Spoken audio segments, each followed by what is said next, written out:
What's going on, y'all? Have you ever met a real life superhero? Well, you're about to. This is one of the most amazing and most powerful podcast episodes I've done so far. The guest in this episode is Dr. Shanta Barton-Stubbs, the founder and executive director of the NIYC Youth Center in Orlando.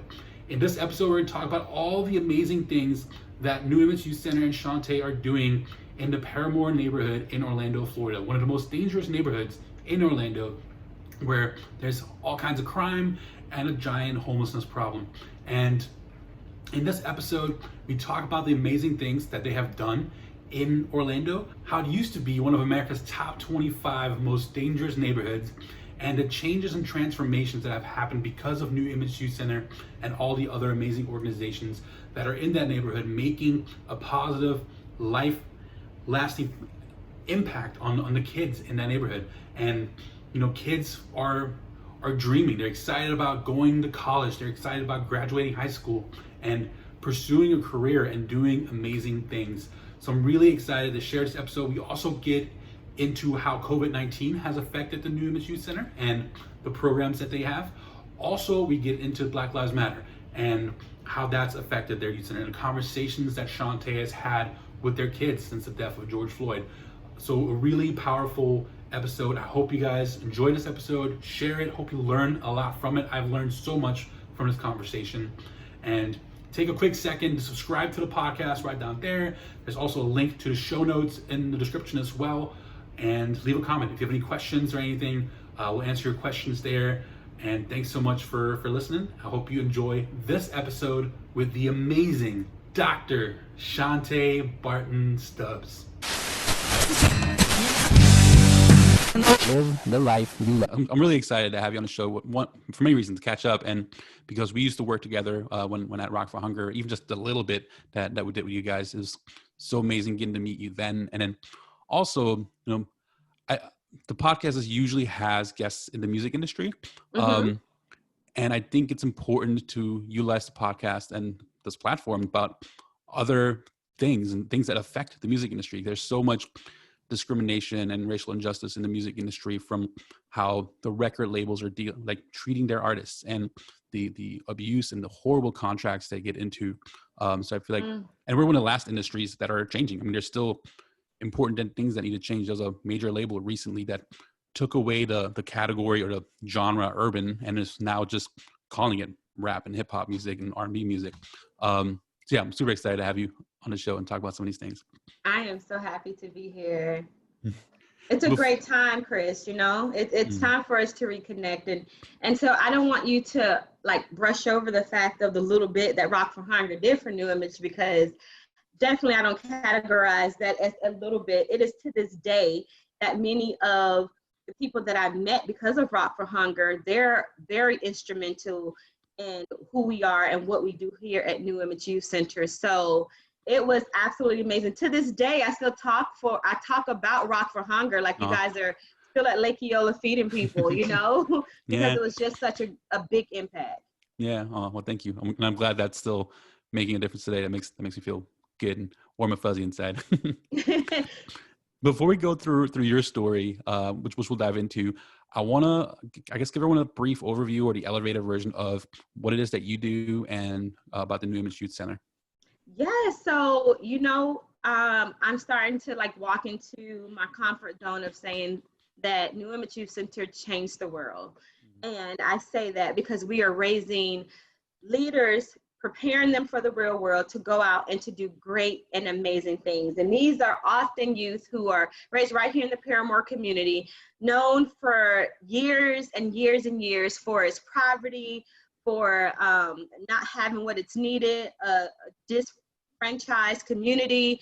And, although those things may still exist in the middle of what they're calling gentrification, we are here raising some absolutely amazing kids. To date, I can't even get the number. I think we're at 38 high school graduates, and we have 16 who are in college. We have one who just graduated with his doctorate in computer science. We have one who just graduated from UCF, one who just graduated from University of Florida. And this was the neighborhood that things like that didn't happen in. And so New Image Youth Center is a safe haven for the youth of Parramore. We serve all school age kids, and depending on their age, depends on what programming we have for them. But we're basically here to encourage them, to push them, to let them know, to expose them to life outside of Parramore, right? To give them the reason to dream, and we give them the resources that they need to reach those dreams. Never limiting our youth, but focusing on some very key pillars. Education, of course, is very important for us. Social development, health and wellness, and crisis intervention. So all of our programs fall under one of those 4 pillars. And with me being a licensed therapist, of course, just making sure that our kids are mentally fit, right. that they're saying that they're being heard, and that they can talk about things, they can express their emotions, and they're also learning how to do that in an appropriate manner. So we call ourselves New Image Youth Center, AKA the good in the hood, because we are creating good kids, and they're going out into the world, and they're literally changing the world. That's so awesome. Speaking of good in the hood, that's actually a book that you guys have published. It is. And it's amazing because doing the research, I research every guest, and I only knew what I've known, like from conversations we've had and meeting you, Sure. and about the New Image Youth Center. And then when I'm doing the research, I'm like, oh my God, like she's an author and has a doctor's degree and does all these other amazing things. Tell me a little bit about the books that you've written. So Chris, life happened, right? And so in 2014, I had a really, really, really bad car accident. And it was during that car accident that I developed amnesia, and I actually suffer from, to this day, not remembering a lot of things from my childhood in its entirety, right? Wow. However, I had so much in me at that time, and I thought about, in the event that I would have died with all this greatness, right? And so it was almost like me lacing up my running shoes, and from that moment on, anything that I had ever thought about, we were going to make it happen.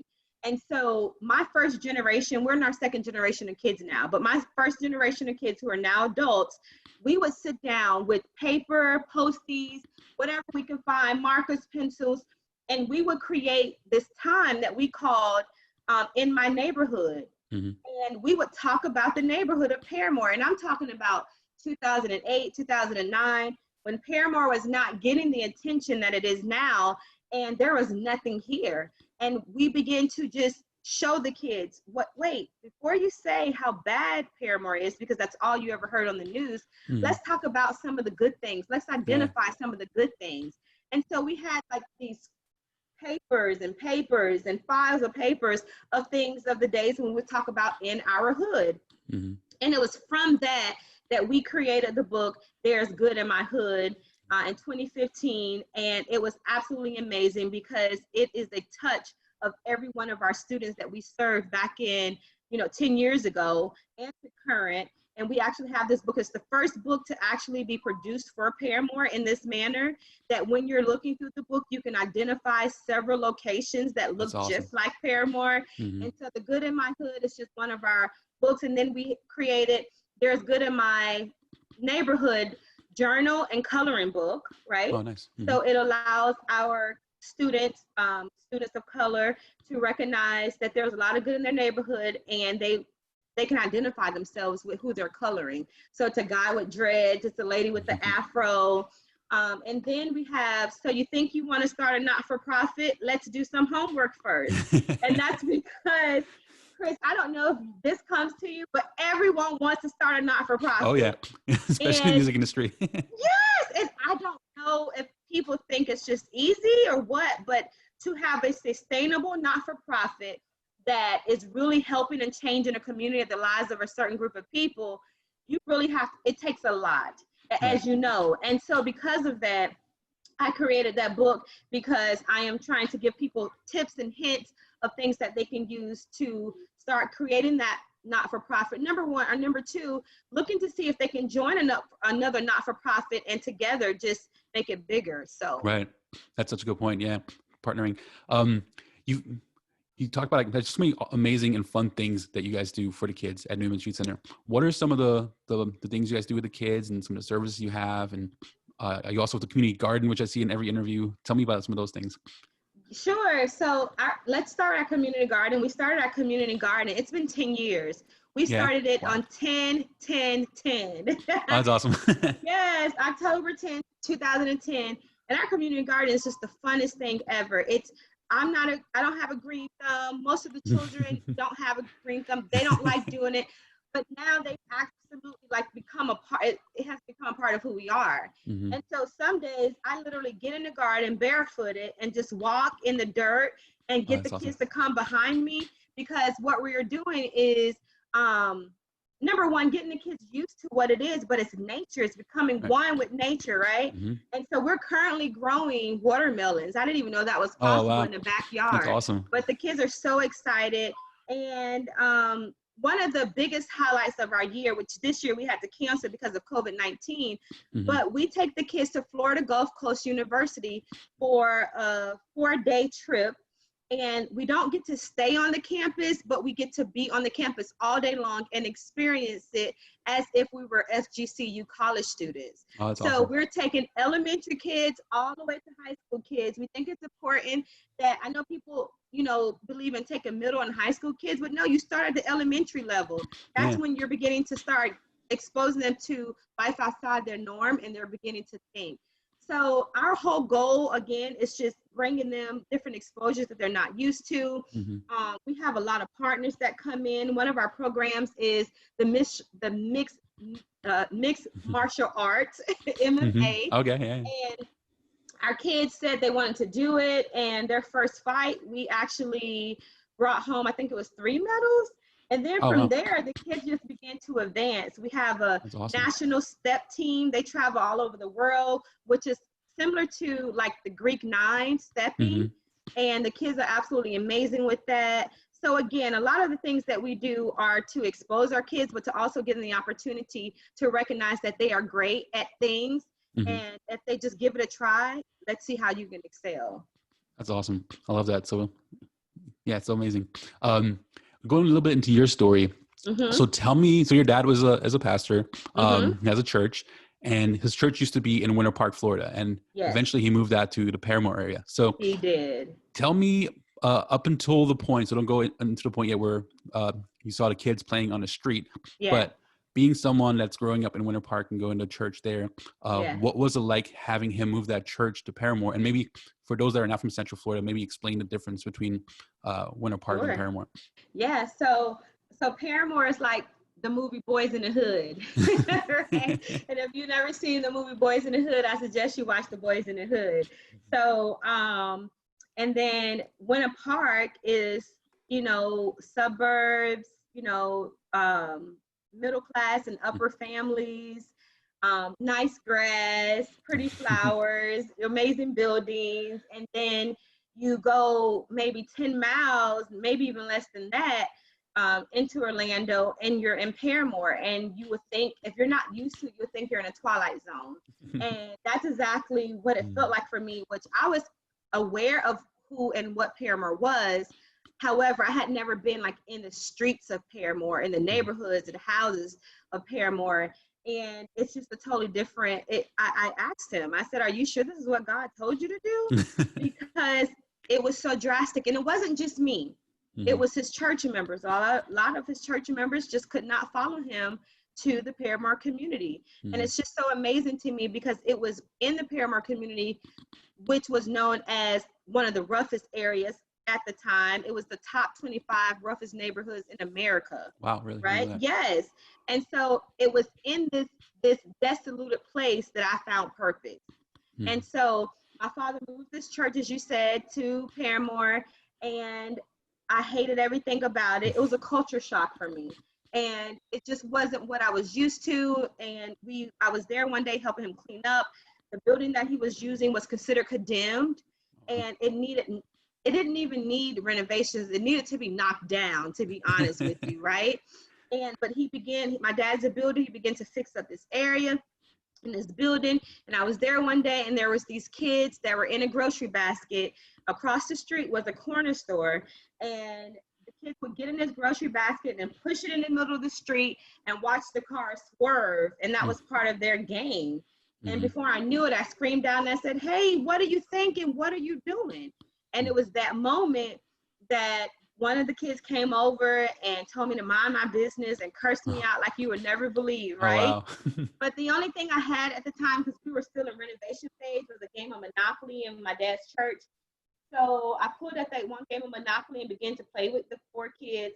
And with that one game of Monopoly, the next day my dad called and said, those kids you were playing with, they're back and they're asking for you. And before I knew it, I found myself coming every day after school. I was a college student, 21, trying to find out my reason why. I was only in college because my parents made me be, right? And so I think I was like a sophomore in college, and I was just trying to get through so that I can be done. My first thought was I was going to move to Hollywood, so I was saving money for that.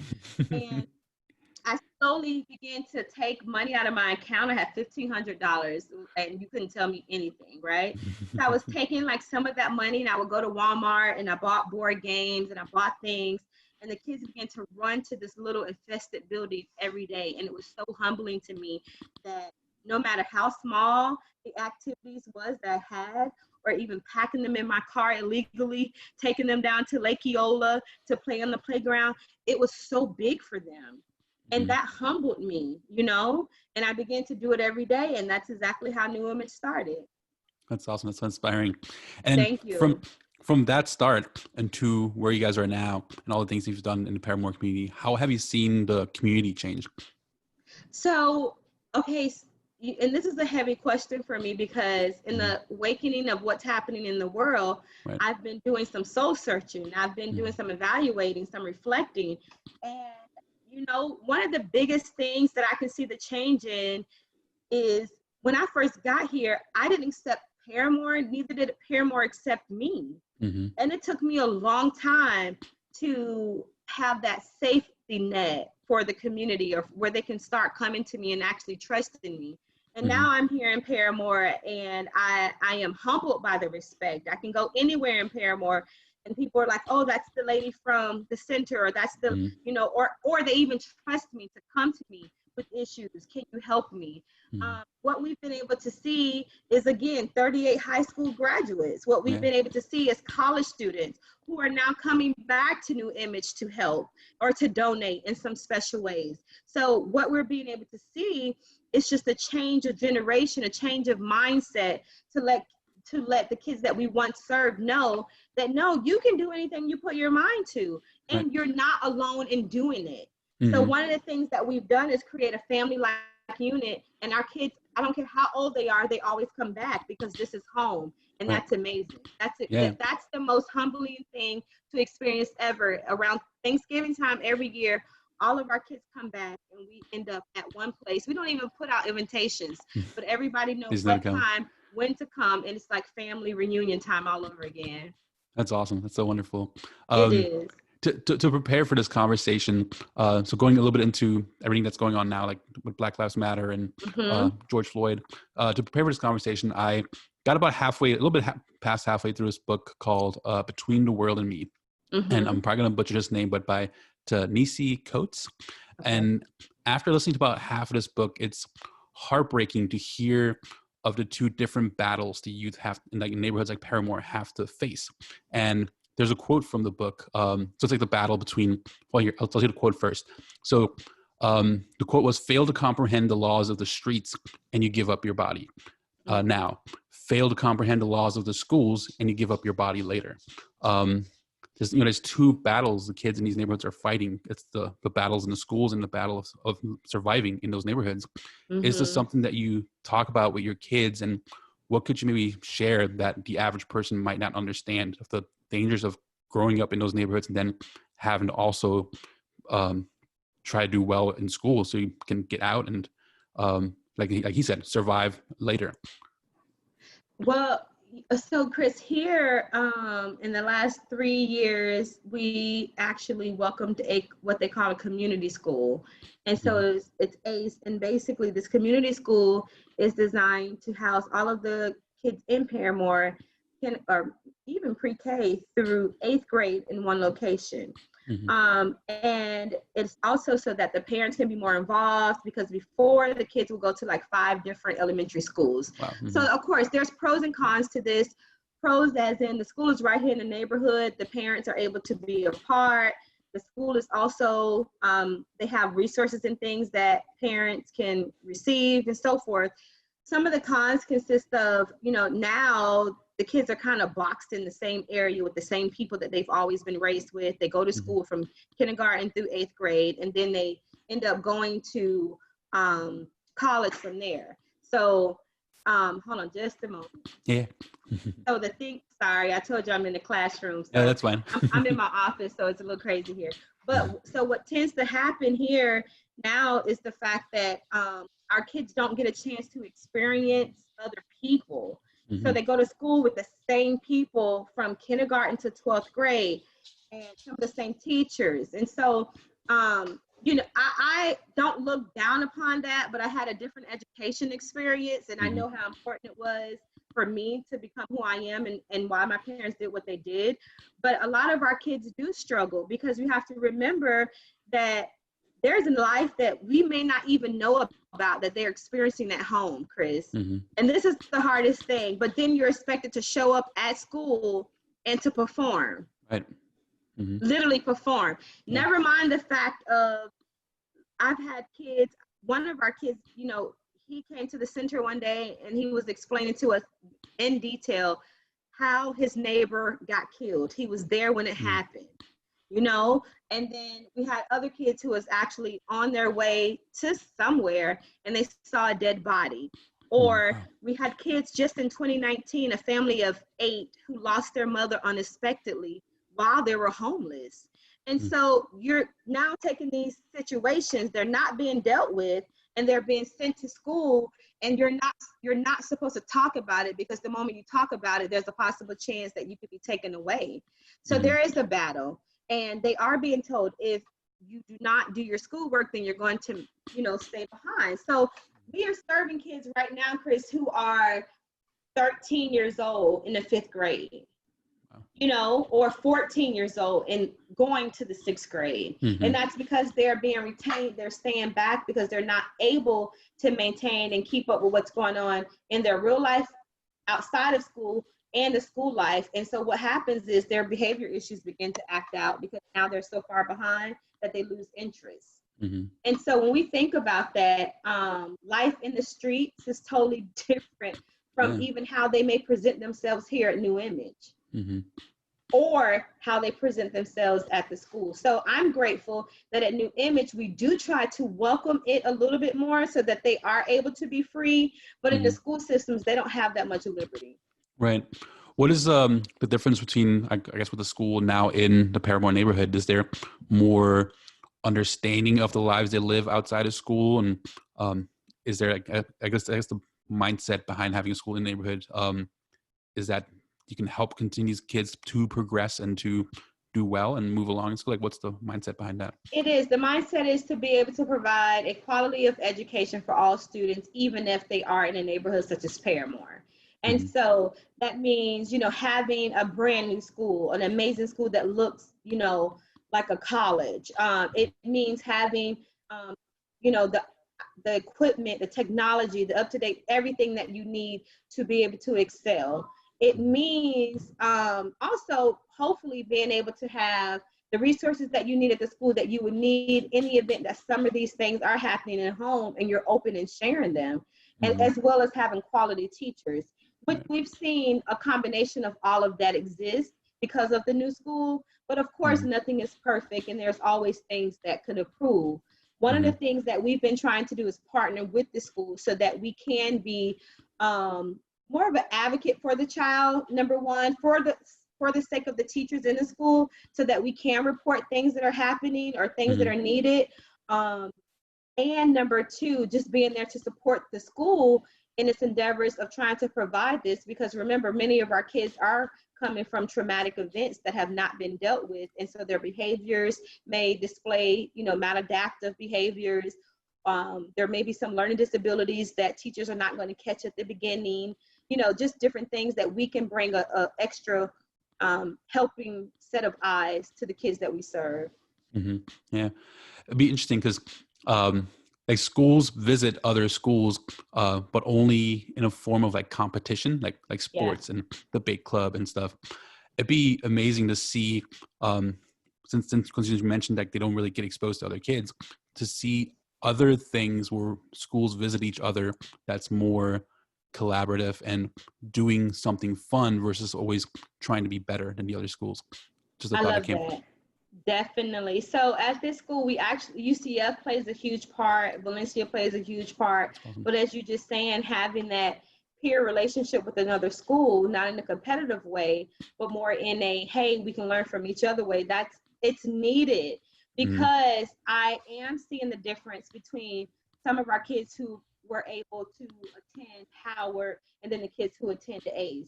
It's totally different, because that diversity at Howard, looks different.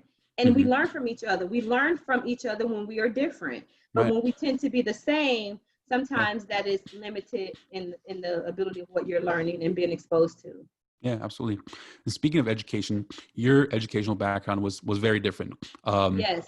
Your parents, I guess, raised you where like white parents raise their kids and try to give you the best opportunities. And you mentioned that you're a doctor and you have several degrees. So a lot of education, many years of education. I think you said 21 years of education, and mostly being taught by white teachers. How has that influenced you? And then with everything that's going on now, how is that making you look at things like differently? Okay, so it wasn't until the last 3 weeks that I'm starting to again reflect on who I am and why I'm the way that I am. And one of the things that I identified, that I have been in school for 20 something odd years, and I've only had white teachers. So I was educated by white America. And, for the first years of my life, my parents, of course, put me in private schools, magnet schools. Excuse me, when I actually moved here and I was a part of Edgewater High School, it was my experience of I went to Piedmont for a half a semester, and then I went to Edgewater High School, but I was also in gifted classes, right? So therefore I was not in a lot of classes with people who looked like me. And when I think about that now, what I have been taught, I'm not going to say brainwashed, but what I have been taught from the very beginning until me just finishing my last course in April 2020 has come from a very one-sided mindset. And that's all I know. So honestly, at almost 40 years old, I'm beginning to learn who I am as a Black woman. I am beginning to learn or recognize what I should have learned as a Black girl growing up. Black history wasn't that important, of course. I learned about the same 5 people that you probably learned about. There wasn't anything, I was always taught to respect, to follow the rules, don't necessarily speak up. If you did speak up, I was known as, okay, you're acting out. So I was the problem child. And because I didn't want to be the problem child, I didn't speak up. And this is the behavior that was thrust upon me year after year after year as I continue to go up in education. And so I think about that now, and a lot of my teachers did me a lot of injustice. And not just me, but whomever else, because they did not allow me to be myself. And yes, I wanted to please them. I wanted to remain on the dean list. I wanted to remain with good behavior. So I did whatever was necessary to be able to obtain that. But it also took my voice away. It also took my autonomy away. It also took away some self-esteem and confidence to say, it's okay to be a Black woman and be loud. Okay? It's okay to be heard. It's okay to speak up. And these are the things that I'm slowly beginning to learn now in my life, Chris, as a 40-year-old woman, because I was not taught that in 21 years of school education. And then I came to Parramore. And so the kids that I began to serve, what did I do? I imposed this same mindset on these kids. And I just said in the last couple of weeks, I need to apologize to my first generation of kids who were all Black. I've served other kids other than Black, but at my first generation of children were all Black. Most of them was Haitian, from the Haitian descent. They were not Americans. And then the other half was American. But I taught them that in order for you to be accepted, in order for them to choose us amongst the other not-for-profits, there's a certain way you have to act. And now what I should have taught them is you can remain who you are, be yourself, but understand that there may be consequences in how you are chosen or who they choose based off of what they're looking for. Right. But I never want to take away who you are naturally. But I did that because I thought I was only teaching them what I had been taught for so long. What are you changing now with the things that maybe you're learning about, maybe the people you're reading about, and what is a message that you can maybe share with someone that's in a similar situation that is currently being taught by mostly white teachers and is learning just that perspective? You know what? First off, I'm starting with my kids that I serve because I feel like in some instances I have been of an injustice to them. And so we immediately began to talk about what was happening in the world with the no judgment zone. I've always said no judgment zone for our kids so that they can feel open and sharing. But no, I explained to them, when I say no judgment zone, I mean no judgment zone. If your view is totally opposite from what most of us think, you get to share it. And we're not going to refute it. We're not going to tear it down because there's a reason why you feel that way. One of the things that I personally feel that I need to be more, that I'm becoming more aware of is that I am able to be accepted in different arenas. And I'm grateful for that. So Blacks accept me, whites accept me. But there is a way that I turn it on and I turn it off when I'm around a certain type of people because I am trying to be accepted. Right. And I don't know necessarily if I have done myself injustice by doing that, but I'm learning to be myself and not apologize for it. And so therefore, I am teaching our kids to be the same. So if I was able to give any advice, it's learning who you are and learning a comfort zone for you and standing still in that. Keeping that boundary and not allowing anybody to wave you to the left or to the right. Because I have wavered. I have teeter-tottered the fence for so long that no wonder I'm confused at sometimes in who I am. But no, I am a Black woman. And in this world, I am seen as a Black woman, meaning that the things that are taking place, I am seen as the minority. I am Breonna Taylor. I am George Floyd. My father, my husband is George Floyd. There's no way around it. And for some reason, I kind of forgot about that because I was raised different. But the color of my skin alone makes me that target. And so there was a point, Chris, when I thought that if I was in a bad situation with the police or whomever, I can talk. The moment I begin to speak and share who I am, they'll say, oh, okay, she's not that. But we're not getting that chance anymore. So just by the color of my skin alone, I become that. And so it's a scary feeling. It's really scary. It's an eye-opener for me because I see myself as being who I am, but also I could be the victim at any moment because of who I am. Right. It's so interesting because like speaking of having to put on an act, right? It's so interesting that being in the entertainment world, and when it comes to music and sports and entertainment, we celebrate the difference that the Black athletes and entertainers have and the uniqueness. But then when it comes to the real world, we don't. And there's just a giant prejudice and injustice right there. And the fact of, we're talking about it, over the last 3 weeks again, I've had so many of our sponsors and people reach out to me, and Chris, they don't know what to say. Sometimes we're silent on the phone, sometimes it's in person. But basically, here's what they're wanting to know. Have I ever treated you in any way that showed that, maybe I was racist in any way that you may have not spoke up about? Or do you see any prejudiceness in me? Or do you feel as if us supporting the center that we have the white savior mindset? And I can't answer those questions for anybody. I think this is a learning process for us all, that you have to review and just say, who have I been?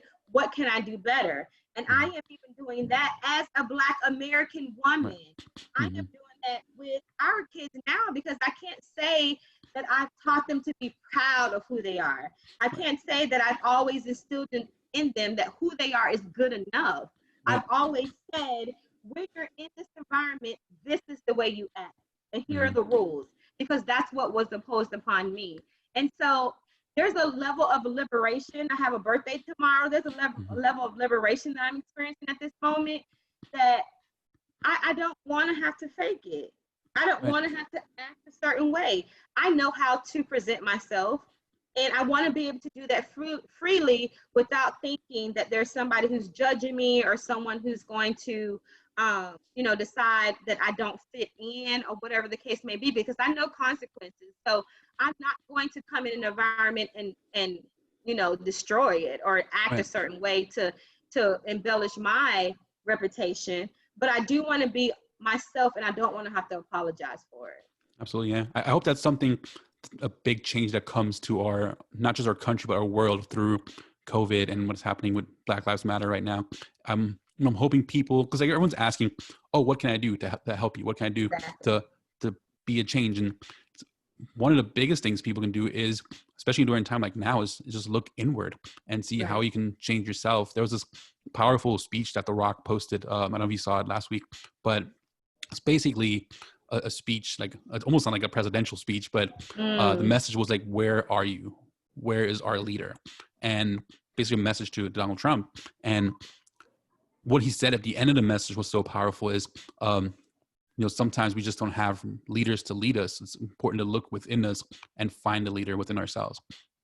That's it. That's so good, and that's so important. And here I am being a community leader, and sometimes not even recognizing the leader that means the most. Yeah. So yeah, you're definitely a big leader, and what I consider a hero in your community. So I appreciate that. And speaking of your education, you have a bachelor's degree in criminal justice. What inspired you to study criminal justice, and how has that helped you today? Okay, so honestly, Chris, I only studied criminal justice because my parents made me go to college, right? And I had a fascination with Hollywood. And so Beverly Hills Cops was like my favorite movie. And I enjoyed speaking the lifestyle and the roles of the police department and so forth. So I actually thought I wanted to be a police officer. And I didn't really want to be a police officer. I wanted to be more of a SWAT team member.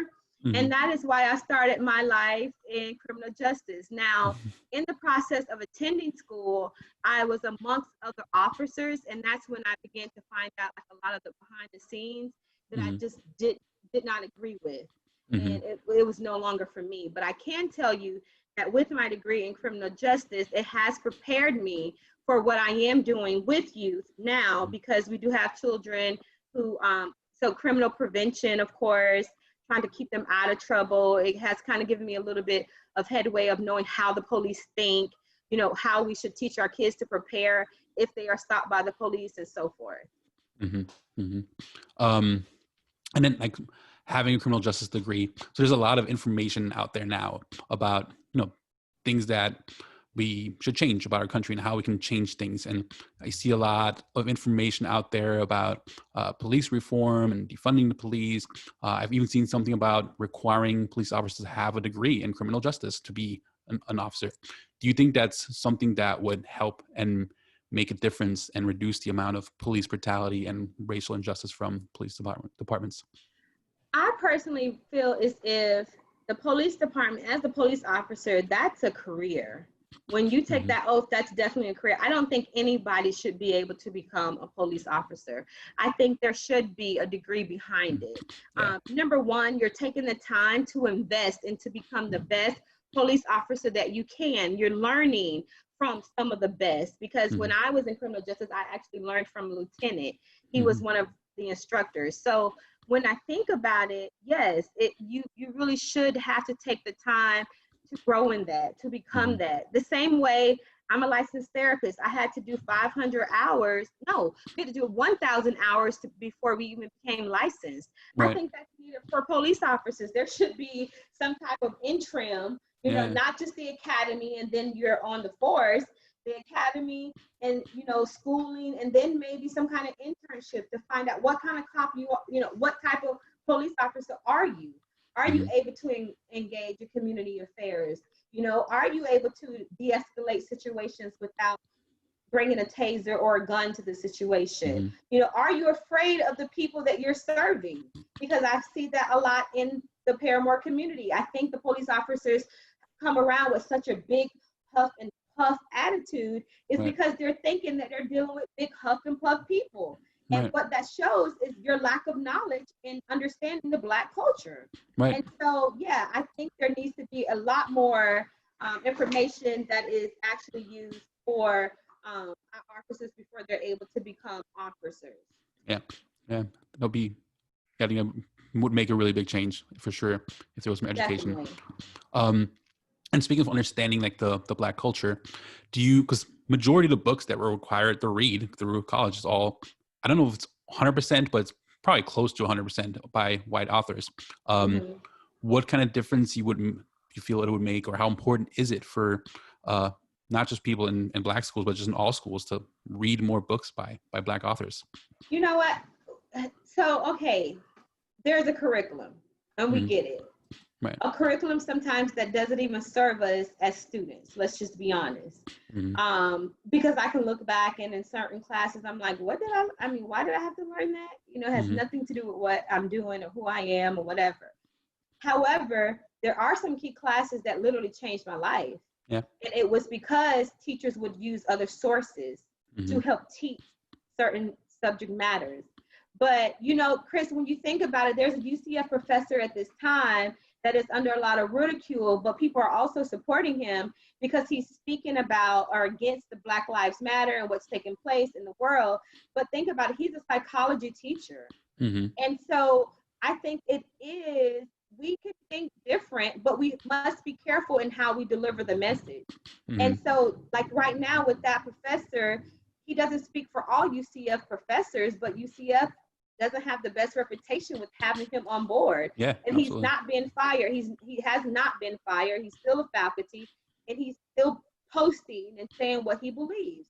And he says that he has all these stats and numbers behind it that he's basically changing to fit, you know, whatever theory he's trying to share. And so, to be honest with you, that's really what we're being taught. We're being taught by professors like him. Instead of having a more diverse curriculum, you know, stepping outside of the standard education system and saying, I'm going to teach this, but also bringing in other sources. And why not? I'm not going to say that it has to be African-American authors, because there may be other points in other books that we're missing because we're only sticking to that. But I do think that it needs to be presented.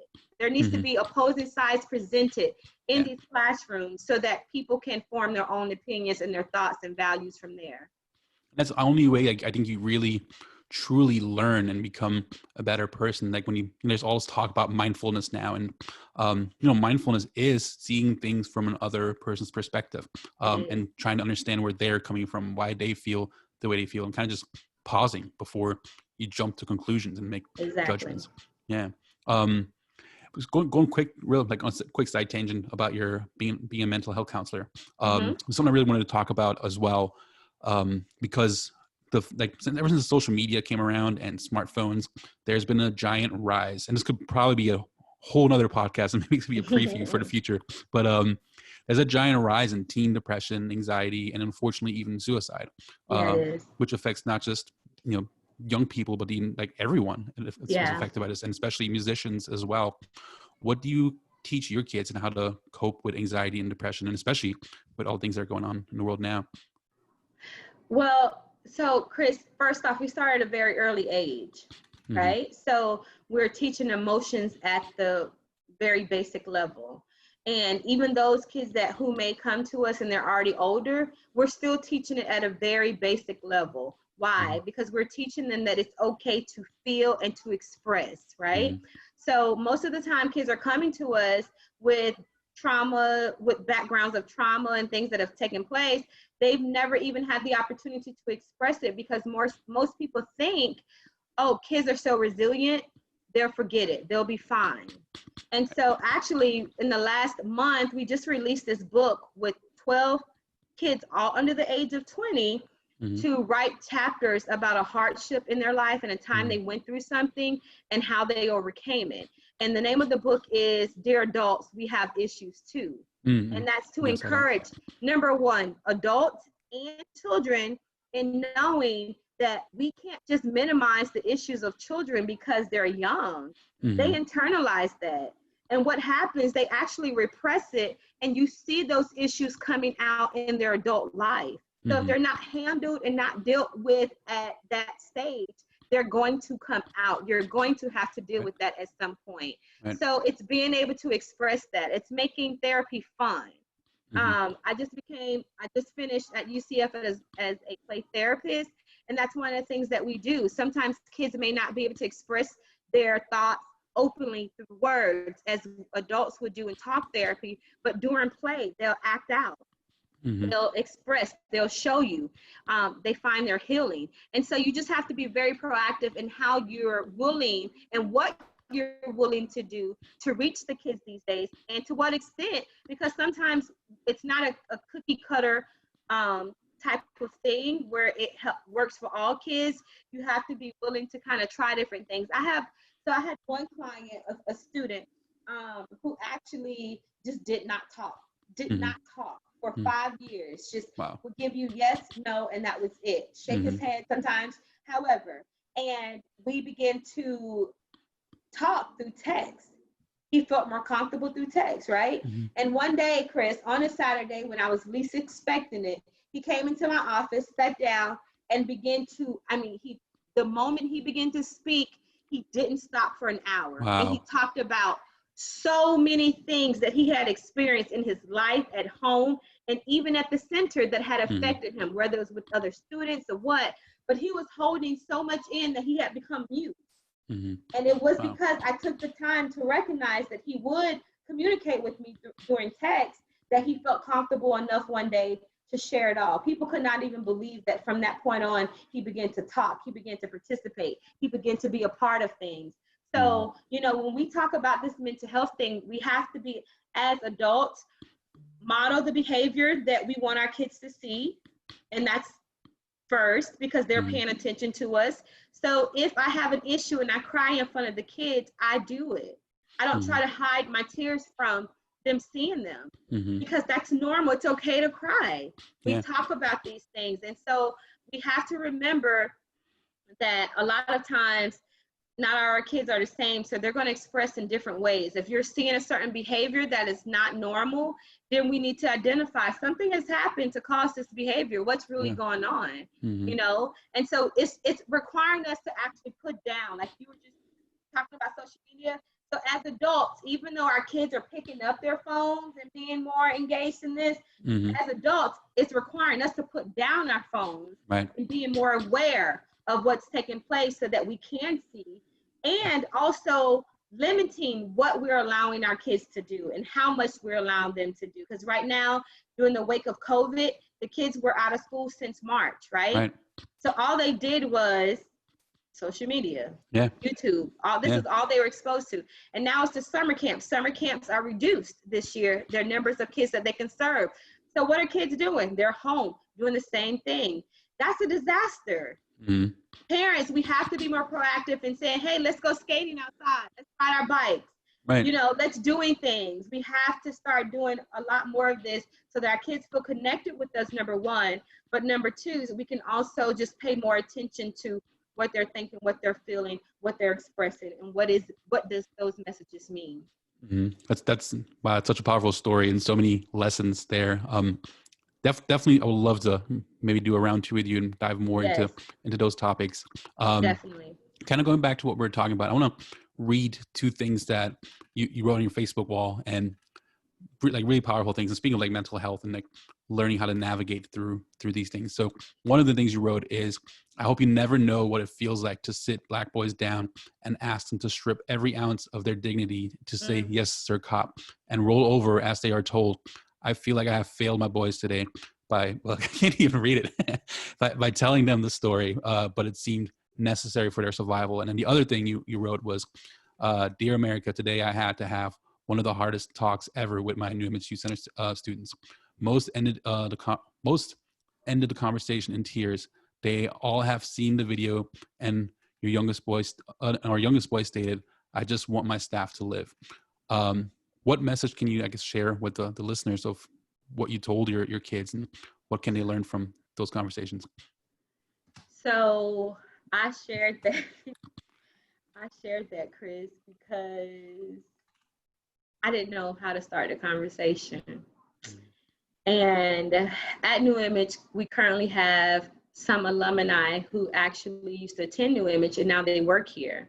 Mm-hmm. And so when we were talking about it, they were referring to the alumni students, one who's a Morehouse student, Mm-hmm. and one who is an entrepreneur. He has his own fitness company and so forth. He works in New Image part-time.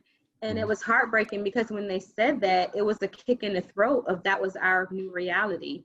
Mm-hmm. And both of whom have been stopped by the police on several occasions, and both whom are misjudged by the way they look, and so forth. So,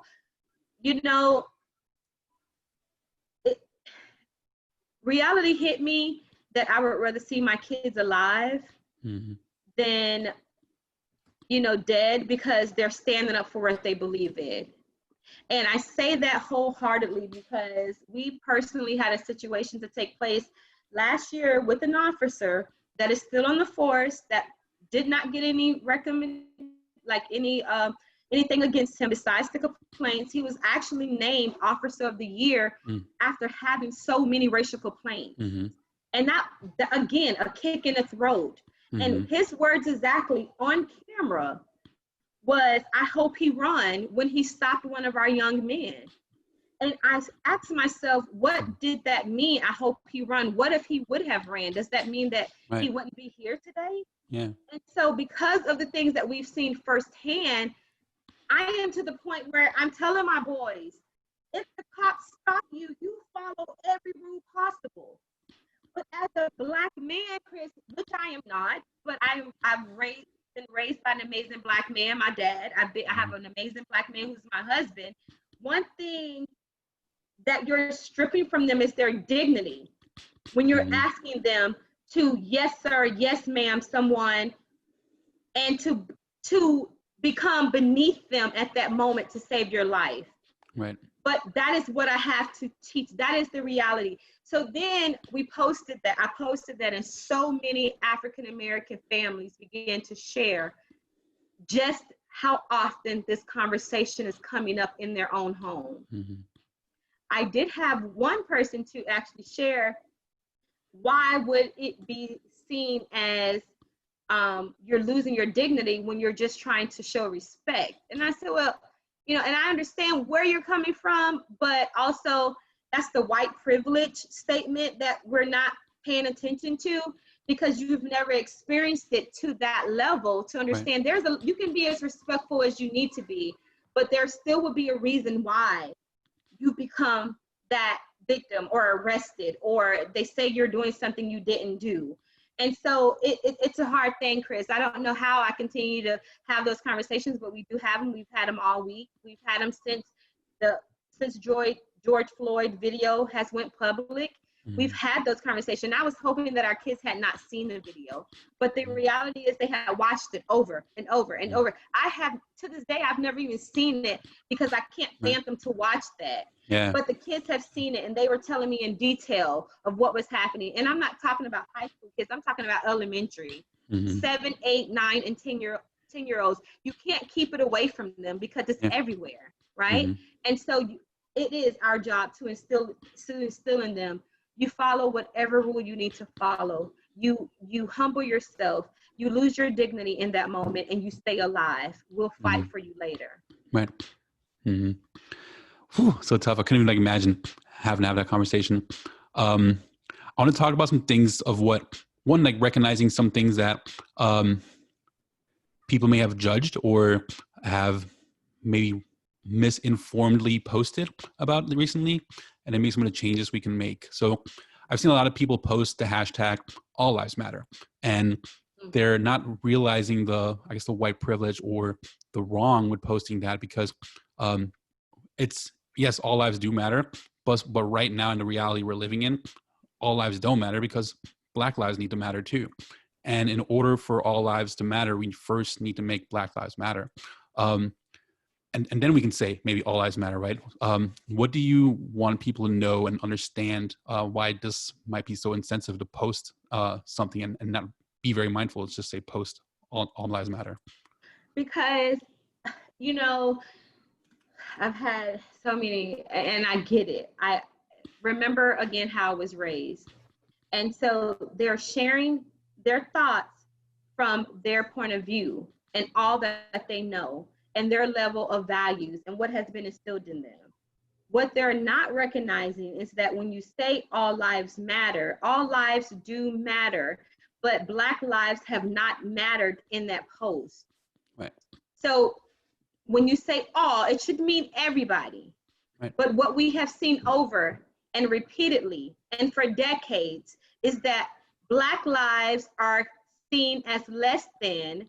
So when they are killed or when they're whatever is happening, people are getting away with it because it's only a Black person. Right. Which means that that minimizes, that decreases our value of who we are and what we were born to be. Mm-hmm. And so when people say all lives matter, that means that they're continuing to go along with what has happened in America for so long. You cannot say that Black also is also included in the all lives quote when we are losing our Black men, Black women at this point at a rate that is even hard to keep up and maintain. And so it's hurtful because, and I get it, just that's the one thing I try, as we were talking about earlier, I really try to empathize and I try to put myself in other people's situation. Mm-hmm. And because of the way I was raised in the schools that I attended and how the teachers taught me, I know why they're saying all lives matter.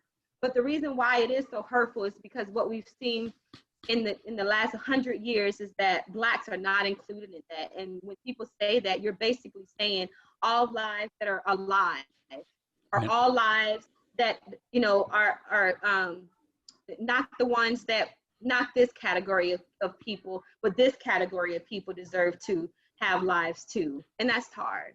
Yeah. And it's like small changes like that, right? Like being mindful of what you're posting, like being mindful of like the words you're using. Like words mean something. That's why it's important to kind of stop and think about before you think about what you're posting or saying before you say it and post those things.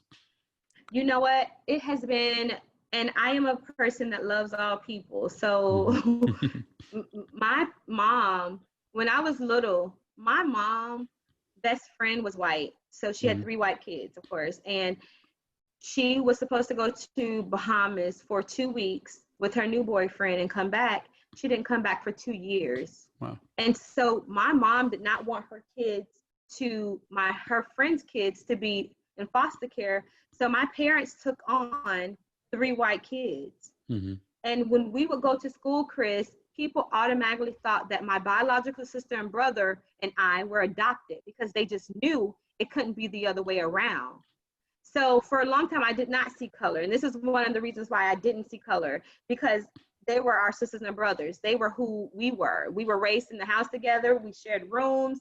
You know, they were a part of our lives. Mm-hmm. And so I don't necessarily see color in the way that everybody else does, but it has been very inspirational, very encouraging for me to see people that I wasn't sure where they stood to post something as simple as Black Lives Matter, mm-hmm. or hold up a poster that says Black Lives Matter.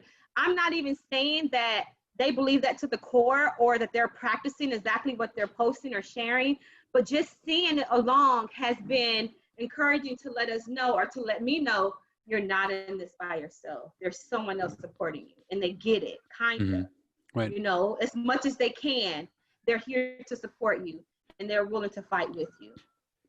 And another thing you see people post a lot about is the kneeling during like the national anthem, right?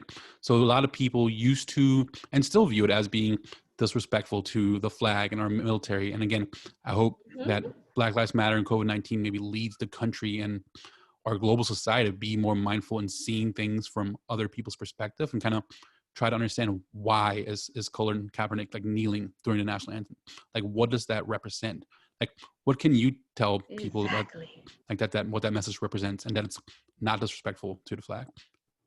You know what? Actually, I didn't think that he was being disrespectful to the flag. I didn't think that at all. Yeah. But I understood people's point of view until things like this happen. And then remember, again, I've only been raised by white people who have instilled this same thing into me. You always respect the flag. Anytime there's the Pledge of Allegiance, you stand up, you give your undivided attention and so forth. But when he began to do that, even an African-American individual like me, I began to recognize, wait, something's not right. Hey, if he's doing this and he's willing to put everything on the line, there's a message here that I need to learn. And I began to start doing my own studies, and I'm understanding why he's kneeling. And that's what he's kneeling for George Floyd. He's kneeling for Trayvon Martin. He's kneeling for Breonna Taylor. He's kneeling for Sandra. He's kneeling for all the lives, and for not just in this century, but the centuries and centuries of people that have been killed because of what has taken place in America and what this flag stands for. And so, do we still respect America? Of course. We're not saying we're not American. We're American. We're here with you. Right. We are dealing with the same things you're dealing with. We just, it's at a different level of oppression that we experience it. But he's sharing that his freedom of speech to be able to say, you know, in this moment, I'm going to respect you, but I've decided that I am not going to pledge to the flag. And we don't know what he's saying in his mind when he's on his knee.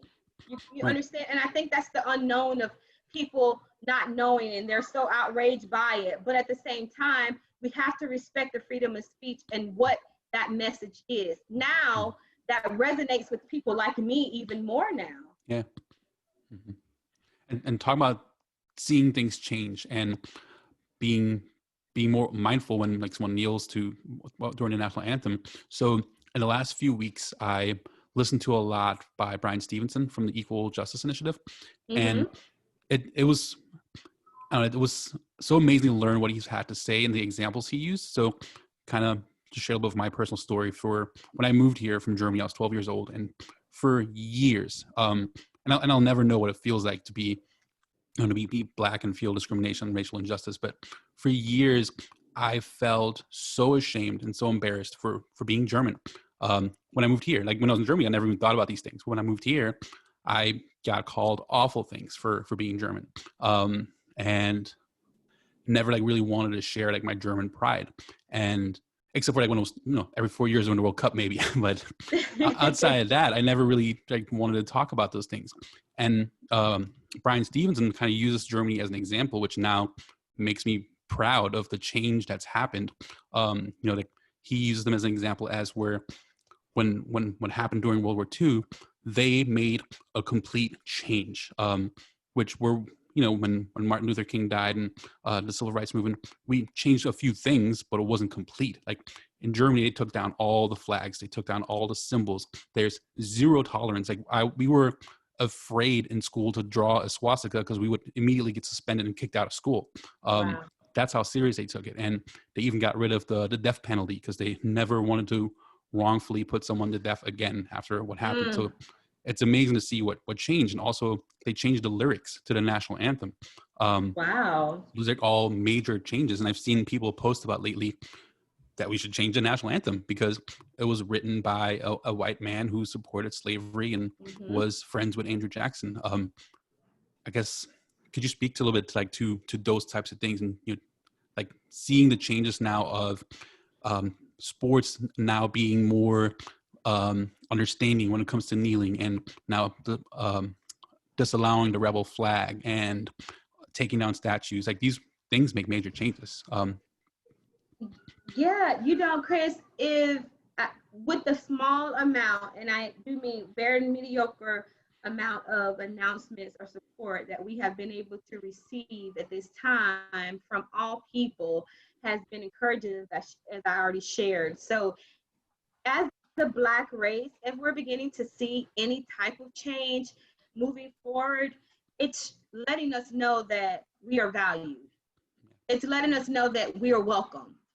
And it's letting us know that our lives also matter. Right. And, you know, I have not thought about changes to that extent, but even hearing you say what took place, I mean, to think that, you know, someone would consider, we've seen some like Confederate statues and things removed, which I think is a great start, because it's also saying that you may not necessarily believe in this, but we're not going to tolerate it here. It's not going to be like openly okay.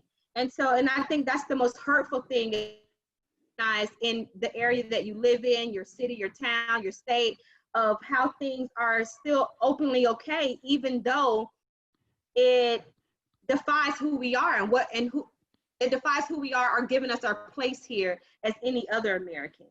And so if we were to change the song, I mean, just some of the lyrics along, that is, I don't know what that would do for Black America, but I can tell you the little changes that we've been seeing has been so encouraging, even down to the DC mayor who has did the Black Lives Matter roadway leading up to the White House. It's not about Black empowerment.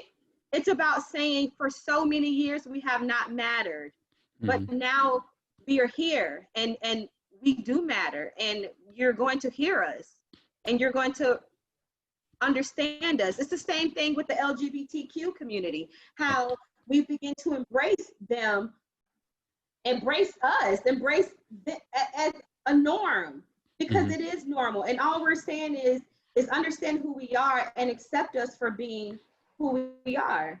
Don't make us change. Yeah, absolutely. Yeah. And not just in the entertainment world, but same opportunity that everybody else has. Absolutely. I couldn't agree more. What are some things that you would like to see change in our community, and maybe what are some small actions that people can take that would make a major difference? Okay, so even at this moment, I was to make this personal, right? So with the New Image Youth Center, we're here in the Parramore community, and we are experiencing gentrification. People don't like to say that. They said it's an upgrade to the community. We get that, but gentrification has also, it is the narrative, and it has affected us who have been here in New Image case for 16 years. With a small, I say small change, which is maybe huge to somebody else, but we're in a situation where we've been looking to purchase the building for the last 3 years in Parramore, and we can't afford anything anymore. It's so outrageously priced because of, you know, the new things that are happening here, that, and our people are being pushed out. And over COVID, we lost 21 kids because they were evicted. Wow.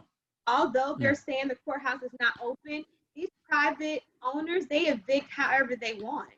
And so to lose 21 kids in a matter of 60 days, that's drastic. You can't keep saying that they're finding better ways of living. No, they're moving because they can no longer afford the area that they've been able to afford since their grandmother was here. And so small changes would be to someone to stand up and acknowledge the basic things that are happening. Somebody to say, okay, if you're coming to change your neighborhood, fine, you're able to do this, but you cannot do that. It should not be where the whole neighborhood is changing. It should be, you know, where if you want to stay here, you can stay here. And so I believe that I'm hearing that it's not just happening here, it's happening all over. And although, don't get me wrong, there are political leaders that are standing up and trying to fight and at least trying to bring in opportunities. So if you want to stay here, you can, but it's not happening fast enough, and it's not too many people fighting for that. And it's easy for you to say out of your mouth, but then you can see the evidence of how fast it's taking place. And so the changes that need to be taken, let's start with our brown and Black communities. You know, let's pour money into these communities, not where you're pushing them out, but wherein you're providing resources, where you're giving them an opportunity to be able to do better, wherein they're able to maintain where they are without living paycheck to paycheck, or without, you know, being pushed out of their neighborhood, and now you come back a year later, you don't even recognize the area. So let's start there. Let's start in education. Let's start with the schools that are inadequate, that most of our Black and brown kids are attending. Let's go in these schools. Who are the teachers? Let's hold them accountable, not holding them accountable to a testing requirement that the kids are having a hard time meeting anyway. But when I say holding them requirable, when I say holding them responsible for our kids' education and being able to include other books, like you said earlier, outside of the curriculum, so that there is a diverse curriculum being taught. You know, when we're talking about changes, how about we start at the base? Right. Yeah. So small business loans are open up to all people. Right. So yeah, what I was saying is, and that's one of the things that we are experiencing, exactly what you just shared. And it takes people to stand up, and it takes people to say, I know that, for instance, here in Parramore, they had several meetings, and they said, well, we invited the people from the community to share what they thought. Okay, a lot of times we didn't know when the meetings were taking place, or not everyone was invited to the meetings, but it's hurtful when you can see people who do not look like you coming from the outside to tell you what your community needs. And that's exactly what has happened. And because of that, we've seen, you know, such a big change drastically. And it's not, again, happening here. It's happening in hoods all over America. So, yeah. There's sort of, again, there's so many different things we could talk about. But I feel like we talked about a lot of important things today and put a lot of good messages out there. And thanks so much for sharing all that. But thank you for having me. But before we wrap up, I want to, I guess, change the tone a little bit and go into some quick rapid fire, getting to know Shanta questions. So first one, what's your greatest fear? My greatest fear is drowning. What is the lesson that took you the longest to learn? That I am Black and should be proud. Who are some of your past and current mentors? Past mentors and current mentors. I currently have, she doesn't know she's my mentor, so it's not someone I work with directly, but I follow her and I attend her conferences. Her name is Stacia Pierce, and she teaches a lot about manifestation and being mindfulness and so forth. Another mentor that I remember growing up as a child, her name was Veronica Hubbard, and I was in the NIYC Youth Council, and she was the director, and I learned so much from her, and it's because of her that I began to learn who I was as a Black African American. When you think of the word successful, who's the first person that comes to mind? Michelle Obama. That documentary is so good. Have you seen it, the Netflix one? I'm watching it in pieces because I don't want to watch the whole thing and it's over. So creating little episodes. Tell me about the first concert you went to, or the first memorable concert you went to. First memorable concert I went to, I really don't know. But I did attend a Jamie Foxx concert with my sister and brother. Yeah, and that man is talented beyond words. I think it was about maybe 10, 11 years ago, but it was one that I would never, ever forget. Was it music and comedy, or what is this show? It was music and comedy. The man is awesome. just, I mean, I felt like I should have paid double for the tickets because it was one for the books. Yeah, that's awesome. I'd love to see him. What's the first album you've bought? Oh, definitely Michael Jackson. So I'm an 80s baby, and everything about Bad and Thriller, I was there for. That's funny. Bad was my first album. Yes. What is something that you're currently really interested in? So it doesn't have to be business related. It could be a TV show, it can be an app, it could be an artist, exercise, food. What's something that you're currently really into? Oh my goodness. And so this just goes in what we're doing every night. I can't wait to get to my phone to read something related to Black history or even watch a documentary. So we know that Madam C.J. Walker documentary came on Netflix, but then I began to study her even further. And of course, some of the Netflix story is not necessarily the truth, but I'm learning her as an individual. So for the last 3 nights, I've been running home to do that. And I'm very interested in finding out a lot more about the Black Panther movement. I'm going to share some of that. So everything we talk about in the podcast, I share links in the show notes too. So I'll share some links to that. And then what are the books, documentaries, or podcasts you share or recommend the most? Okay, so I've been kind of bit in pieces reading Becoming Michelle Obama.